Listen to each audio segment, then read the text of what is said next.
Hello, I'm Kathy Grady, and we're here today at the Longmeadow Adult Center, where we're talking to people who've lived through a lot of history in Longmeadow. We're lucky today. We have with us Phebe Wallace, who's lived here a long time. Thanks for coming, Phebe. Oh, you're very welcome. We're so glad you're here. So tell us when you came to Longmeadow and why. Well, I came to Longmeadow in 1942 when, after we were married. As a newlywed then? Yeah. Yes. And we lived on Ellington Road. And which was new then? yes, it was new. It was a brand new house. Now, Clifton Kibbe had a whole new section there.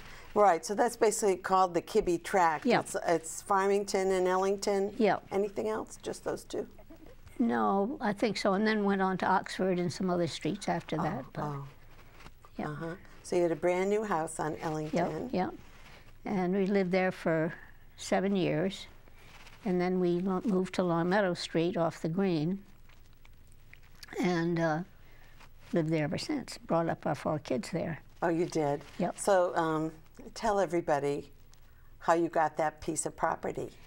My mother-in-law always wanted to live near the Green because she had grown up as a child just south of the Green. Before she was a Wallace. Yeah.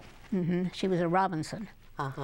And in fact, her father was born in the big white house, the Young house. The Young house, wow. Yeah. And then his father died, and his mother couldn't continue to live there anymore. So they moved out, sold it, and she went over to Westfield. But John Robinson was quite a man. He bought all the land, Robinson State Park, over in West Springfield. Oh, wow. And he did a lot for the town and the state. And so... so then his daughter, Mary, married Mr. Wallace? Yep, Douglas Wallace. Douglas Wallace. And she wanted to live on the Green, and she talked Frank Smith, who was town clerk for I don't know how many years. Most people do not know Frank Smith was a real person. Yeah, I know. Who lived in Longmeadow and was town clerk, treasurer, collector for a really long time. He was, yeah. And he lived with his sister, Grace. And so anyway, my mother-in-law persuaded them to sell the back lot to us. So he was right on Longmeadow Street on the riverside. Yep. Right? And so he owned everything right down to the river. Those were old town King grants, I think. They used to go all the way down to the river. And my kids, when they were growing up, they'd play all the way down to the river. It was wonderful. And there are still meadows there, right? Oh, yeah.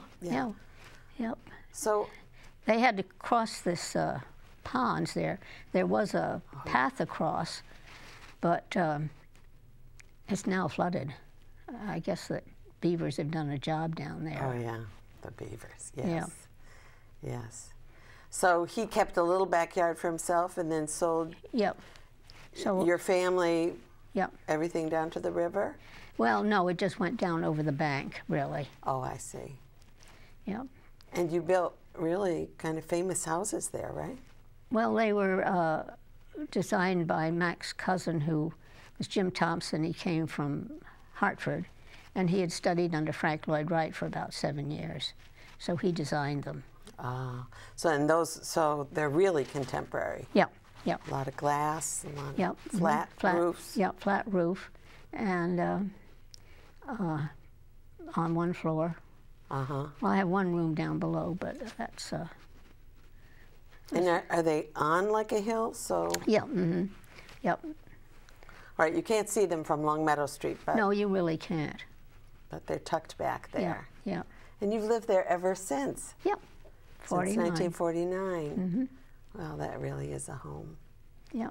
You know, we think so much of people moving all the time and everything, and I'm meeting so many people who've been in the same house for 60 years, 70 years. And we had wonderful neighbors, the Wilkinsons and the Rogers and Pat Lowe, or Pat Lincoln she was then, and she's still next door to me. She is? Yeah, and then when And she had sheep, you told me. Yeah, she had sheep, and then the Markarians had sheep. Why would they have sheep? I don't even understand. Well, because we could, and when we bought our property, there was a chicken coop there. A lot of the people had their farms, and it was a lot of farmland. It was good farmland. Somebody said, I don't know whether it was Grace Smith or not, but that at one point our field, of course there are no rocks in Longmeadow because it's all sand dune. We're the beach of Yeah, where the lake used to be. Yeah, where the lake used to be. And it had, they grew beautiful cantaloupe down there, and they sent it down to the Waldorf Astoria. Oh, my. So it was... That is beautiful cantaloupe. Yeah, yeah. The Waldorf wants that for a Waldorf salad. Yes, yeah. So, but I mean, would people, like, eat the sheep? She said she kind of hated to. Yeah. They would shear them, and I guess she did eat some sometimes. But I know one of our dogs killed one of the Markarian sheep, and so he had to be sent away. But the dog was sent away? Yes. Yes. Because there were sheep. Yeah. So, I mean, I've walked down there along the meadow, and it is wide open. There's no divider between the property lines, so the sheep just roamed. Well, no, they had them fenced in. Oh. But my mother-in-law did put a big fence around our property. So we've got 6 acres fenced in, and I just have a brand new dog who doesn't think that's enough land. What kind of dog doesn't think 6 acres is enough? She's a golden retriever. I've only had her about a month. She's 10 years old, but she doesn't act it, and she wants to keep getting out, go out in Longmeadow Street. And I told her, it's a no-no. No. So Longmeadow Street used to be the main drag, yep. The main drag, north-south. And when they were thinking of putting 91 in, Volpe came down. He was, I don't know, some bigwig in Boston. Wasn't he the governor? I think, whether he was the governor, I guess. Wait a minute, but he was the governor after 1960, I think. I don't know. Anyway, he came down and he said, we couldn't put 91 down Longmeadow Street. It's too beautiful. Thank goodness. And so it really should have gone on the other side of the river, but I guess it was Meade Alcorn in Suffield didn't want it going through Suffield. And he was on the Republican National Committee or something, so he had a lot of clout. And so he persuaded it to go across the river. And go through Longmeadow. Yeah. Mm-hmm. But my understanding was the deal was no entrances or exits in Longmeadow. Yeah, I think so. Yeah, because we don't have any. Yeah. They're at either end, and they're actually on other municipalities' property, not ours.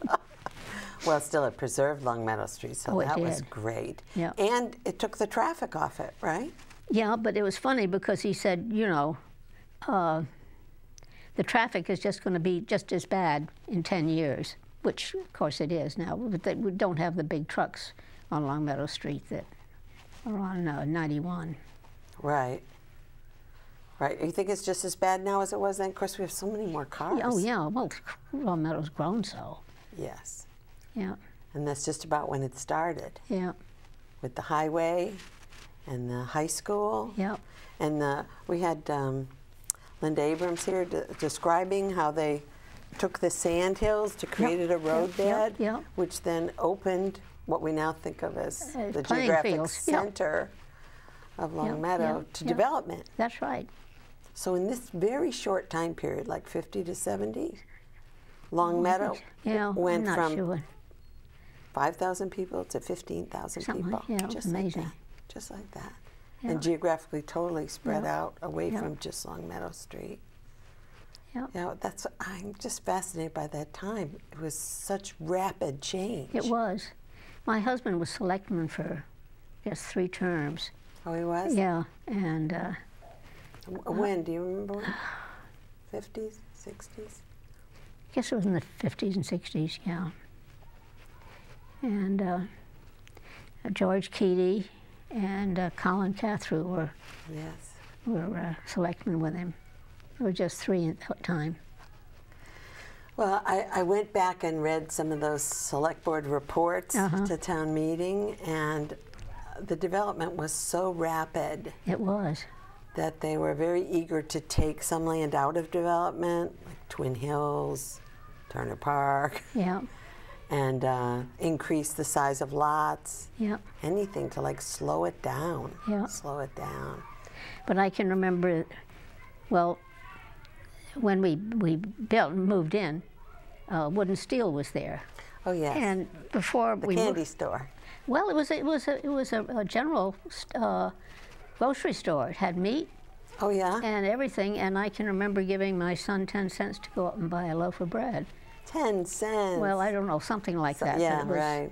Yeah, it was very handy. Yeah, that was great. Yeah. Right there on the green yeah. where the spot is Yeah, now. yeah, Yes. Yeah. Yes, that was handy. It was missed. And like, when did that go away? I don't know. I think one of them died or something. Whether it was steel or wood or steel. Yeah. Yeah. Oh. And so they sold it. Sold it, and it's always been occupied. Yeah. When I first went, it was a realtor, and yeah. now it's Well, they had a separate shop, a clothing store. Oh yes, the separate shop, Yeah. right? Yeah. The realtor. That was Anyway. nice. Yeah. It's a fixture on the green. Yeah. So, where did your children go to school? They went over to Center School. Oh, they did? And the junior high. And then the high school was just built, and we weren't sure how good it was going to be. And so Mac had gone to the Taft School in Connecticut, and so we sent our boys down there. To the Taft School? Taft. Where's that? It's in Watertown, Connecticut. It's a boys' school. Now it's co-ed, like all the schools. Yes. So it was a boarding school? Yep. Yeah. Yeah. Yeah. Somebody else told me that too when Longmeadow, you just didn't know how good it was going to be right at the... And I know when I was at classical, a lot of Longmeadow kids came to classical. Yeah. Yeah. Before the high school really got rolling underway and built a reputation for itself. Yeah. But the school system as a whole drew a lot of people. It did. I think it did. I remember, I think it was, I was reading this autobiography that Mac wrote. Mac wrote an autobiography? Yeah. And so I was trying to catch up on some of the things. But he was talking about Mrs. O'Connor, the kindergarten teacher. She always had a rose behind her head. Oh, for goodness sake. And she always looked so good. And that was the children's first love. Right. First experience, first love. That's excellent. Yeah. Oh, and then Miss Hicks was a principal at Center School, I think. And so all my kids went through there. Well, you were so close. Yeah, it was very easy. And then they used to come home for lunch. Right, they used to get an hour for lunch, Yeah. someone told me. Yeah. That was nice. Yeah.